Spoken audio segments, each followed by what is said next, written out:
मेरे YouTube channel my life my way पर आपका फिर से आज स्वागत है। आज हम पढ़ने जा रहे हैं स्त्री शिक्षा के विरोधी कुतर्कों का खंडन।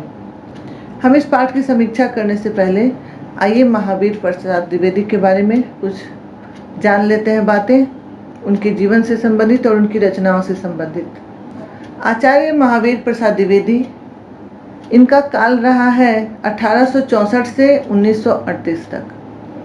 हिंदी के महान साहित्यकार, पत्रकार एवं युग प्रवर्तक थे। उन्होंने हिंदी साहित्य की अविस्मरणीय सेवा की और अपने युग की साहित्यिक और सांस्कृतिक चेतना को दिशा और दृष्टि प्रदान की। उनके इस अतुलनीय योगदान के कारण आधुनिक हिंदी साहित्य का दूसरा युग द्विवेदी युग 1900 से 1920 के नाम से जाना जाता है। इनकी रचनाओं की विशेषता और इनके योगदान के कारण इनके नाम पर इस काल को द्विवेदी युग कहा जाता है। हिंदी भाषा के प्रसार, पाठकों की रुचि परिष्कार और ज्ञानवर्धन के लिए द्विवेदी जी ने विविध विषयों पर अनेक निबंध लिखे। विषय की दृष्टि से द्विवेदी जी के निबंध को 8 भागों में विभाजित किए जा सकते हैं। ये विषय थे, हम इन्हें देख लेते हैं। ये थे साहित्य, जीवन चरित्र से संबंधित, विज्ञान से संबंधित, इतिहास, भूगोल, उद्योग, शिल्प, भाषा, आध्यात्म। उन्होंने 17 वर्ष तक हिंदी की प्रसिद्ध पत्रिका सरस्वती का संपादन कार्य भी किया। हिंदी नवजागरण काल में उनकी महान भूमिका रही है। भारतीय स्वतंत्रता आंदोलन को गति व दिशा देने में भी उनका उल्लेखनीय योगदान रहा है। द्विवेदी जी सरल और सुबोध भाषा लिखने के पक्षपाती थे। उन्होंने स्वयं सरल और प्रचलित भाषा को अपनाया। हिंदी भाषा के प्रचलित दोषों को दूर करने के लिए द्विवेदी जी इस शैली में लिखते थे। इस शैली में लिखकर उन्होंने विरोधियों को मुंह तोड़ जवाब दिया। यह शैली ओजपूर्ण है। हिंदी साहित्य की सेवा करने वालों में द्विवेदी जी का विशेष स्थान है।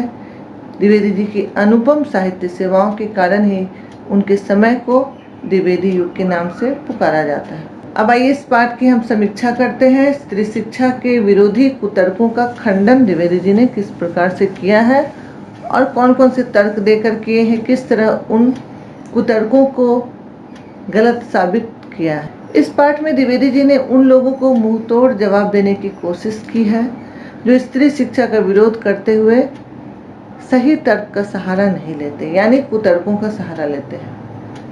द्विवेदी जी ने बहुत ही जोरदार तरीके से उन सभी लोगों की छोटी मानसिकता की चर्चा करते हुए उनके द्वारा आधारहीन तर्कों का खंडन किया है। जो लोग पढ़े लिखे, ज्ञानी, समाज के मार्गदर्शक कहे जाते रहे हैं, वे दलील देते हैं।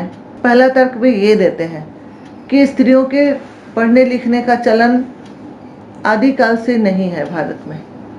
दूसरा तर्क देते हुए वे कहते हैं कि शकुंतला बहुत कम पढ़ी लिखी थी और इतना कम पढ़ा लिखा होने के बावजूद उसने, या थोड़ा सा ज्ञान के कारण भी उसने दुष्यंत को जो कड़वी बात बोली वो इसी का दुष्परिणाम था।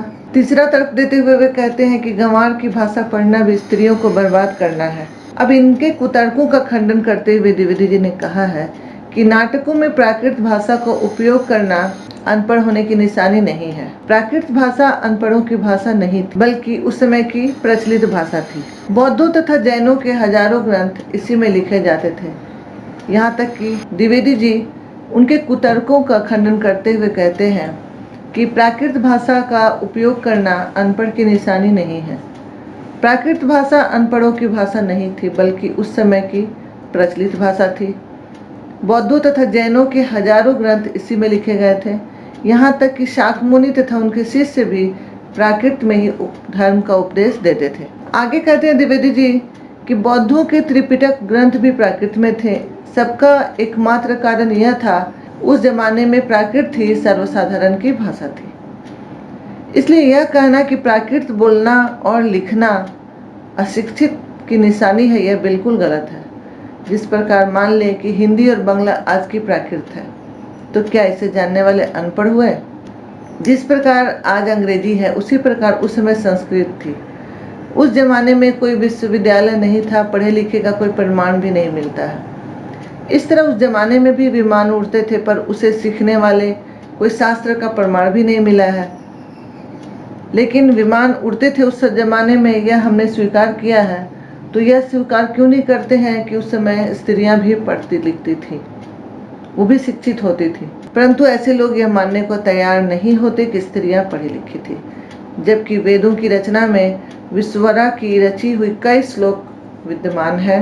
त्रिपिटक में सैकड़ों स्त्रियों की पद्य रचनाएं हैं। इन सब के बावजूद कोई बोलेगा कि स्त्रियों को पढ़ने लिखने की आज़ादी नहीं थी, तो ऐसा कौन समझदार होगा जो ऐसी बातें कह सकता है? यानी ऐसा कहने वाला समझदार कहाँ से हुआ? पढ़ा लिखा ज्ञानी किस तरह से हम उसे कह सकते हैं? इसी तरह अत्रि की पत्नी गार्गी ने शास्त्र ज्ञान में शंकराचार्य के छक्के छुड़ा दिए थे। ये सब देखकर ऐसा लगता है कि ऐसे पुरुष जो अपने को महाज्ञानी समझते हैं, असल में वे स्त्रियों से हारने से डरते हैं, इसलिए उन्हें अनपढ़ रखने की बातें करते हैं। इस प्रकार वे आगे कहते हैं कि रुक्मणी ने भी श्री कृष्ण को एक पत्र लिखा था, वह तो प्राकृत में नहीं था। इसी प्रकार जो लोग यह कहते हैं कि स्त्रियों के पढ़ने के कारण ही अनर्थ हुए हैं, तो वे बताएं कि हत्या, डाका, चोरी, घूसखोरी, बमबाजी ये पुरुष करते हैं, तो क्या ये भी पढ़ने लिखने के कारण उन्होंने सीखा है? उन्होंने इसे क्या कॉलेजों स्कूलों में सीखा है? तब फिर क्यों न ये स्कूल और कॉलेज ही बंद कर दिए जाएं? रही बात शकुंतला द्वारा दुष्यंत को कटु बात कहने की, तो वह क्या कहती दुष्यंत से कि आर्यपुत्र शाबाश, बहुत अच्छा काम किया जो मेरे साथ गंधर्व विवाह करके मुकर गए। नीति, न्याय, सदाचार और धर्म की आप प्रत्यक्ष मूर्ति हैं। पत्नियों पर घोर अत्याचार करके वे आशा रखते हैं कि स्त्रियां उन्हें कुछ न बोले। रही बात सीता की, तो सीता तो साध्वी थी, परंतु अग्नि परीक्षा के बाद भी त्याग दिए जाने पर वह रामचंद्र के विषय में लक्ष्मण से कहती है कि लक्ष्मण, उस राजा से कह देना कि मैंने तो तुम्हारी आंख के सामने ही उस आग में कूदकर अपनी विशुद्धता साबित की थी, फिर भी लोगों के मुख से निकला मिथ्यावाद सुनकर तुमने मुझे त्याग दिया। क्या यह तुम्हारे कुल के अनुरूप है, या यह तुम्हारी विद्वता या महत्वता को बढ़ाने वाली है? प्रतिक्रिया स्वरूप कही यह बात स्वाभाविक है, न कि पढ़ने लिखने या गंवारपन या अकुलीनता के कारण है।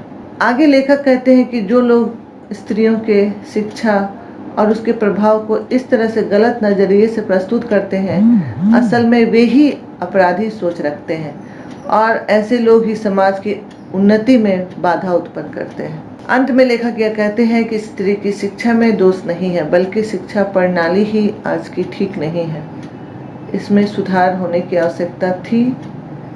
स्त्री हो या पुरुष, असल में शिक्षा व्यवस्था को बदलने की और संशोधित करने की आज बहुत आवश्यकता है। समय के अनुसार इसमें बदलाव होना जरूरी है। आज के युग में शिक्षा कल्याणकारी, नीतिपरक और आत्मनिर्भर बनाने वाली होनी चाहिए, न कि महत्वहीन एक ही लीक पर चलने वाली हो, क्योंकि शिक्षा कभी भी अनर्थकारी नहीं हो सकती। इसके साथ ही इस पाठ की समीक्षा यहाँ पर खत्म होती है, और अब हम कुछ प्रश्न उत्तरों को देख लेते हैं जो काफ़ी महत्वपूर्ण है। तो आप इसे देख लीजिए, मैं इसे पढ़ देती हूँ। क्या शिक्षा अनर्थकारी होती है? इसका उत्तर है कि लेखक के अनुसार शिक्षा का अनर्थ के साथ दूर दूर तक का भी कोई संबंध नहीं है। कभी भी शिक्षा अनर्थ और पापाचार नहीं सिखाती। यदि कोई व्यक्ति पाप करता है तो वह अन्य कारणों से करता है, न कि शिक्षा के कारण करता है, वह अपने चरित्र के कारण करता है। दूसरा प्रश्न है, द्विवेदी जी ने किसे विक्षिप्त और गृहग्रस्त कहा है?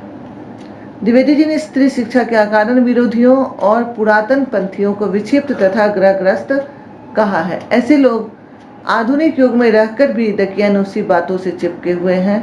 वे स्त्रियों को अनपढ़ रखकर उन पर अपना असल में हुक्म चलाना चाहते हैं। तीसरा, स्त्री शिक्षा के विरोधी कुतर्कों का खंडन में किसे दंडनीय कहा गया है? तो स्त्री शिक्षा के विरोधी कुतर्कों का खंडन पाठ में स्त्री शिक्षा के विरोधियों को दंडनीय कहा गया है, जो लोग इसका विरोध करते हैं। जो लोग प्राचीन भारत में स्त्री शिक्षा के अस्तित्व से इनकार करते हैं और वर्तमान समय में इन्हें अनपढ़ रखना चाहते हैं, असल में वे ही दंडनीय हैं। शिक्षा के क्षेत्र में कौन कौन सी बातें विचारणीय हो सकती हैं? इसका उत्तर है कि लेखक के अनुसार आज की शिक्षा प्रणाली में ही दोष है। शिक्षा कल्याणकारी, नीतिपरक, रोजगारपरक आदि होनी चाहिए, ताकि युवाओं को सही दिशा के साथ साथ जीवन परक मूल्यों की समझ मिल सके और वह देश समाज के लिए कल्याणकारी। अगला देखते हैं, शिक्षा के बारे में कौन सी बात पूरी तरह मिथ्या है। लेखक के अनुसार शिक्षा को अनर्थकारी कहना, अहंकार पैदा करने वाली कहना या ग्रह कला का कारण करना पूरी तरह से मिथ्या है। स्त्रियों को ककहरा पढ़ने का क्या आशय है, कौन इसे पाप समझता है? इसका उत्तर है, स्त्रियों को ककहरा पढ़ाने का आशय है कि अक्षर ज्ञान देना। जो स्त्री शिक्षा के विरोधी है वे इसे पाप मानते हैं। स्त्री शिक्षा का विरोध करने वालों को क्या कहा गया है? लेखक ने स्त्री शिक्षा करने वालों को पागल, वातव्यथित और ग्रहग्रस्त कहा है। आशय ये है कि जिनकी बुद्धि कम है, जो किसी कारण व्यथित है या जिन पर किसी दुष्ट ग्रह का कोप है, केवल वही स्त्री शिक्षा का विरोध कर सकते हैं। लेखक ने पुरुषों के किस व्यवहार पर चिंता प्रकट की है? तो लेखक ने सुशिक्षित लोगों के हिंसक और भ्रष्ट व्यवहार पर चिंता प्रकट की है। वे लोग नर हत्या करते हैं, बम गोले फेंकते हैं, डाके डालते हैं, चोरी करते हैं, रिश्वत लेते हैं और व्यभिचार करते हैं। शकुंतला और सीता की पीड़ा क्या थी?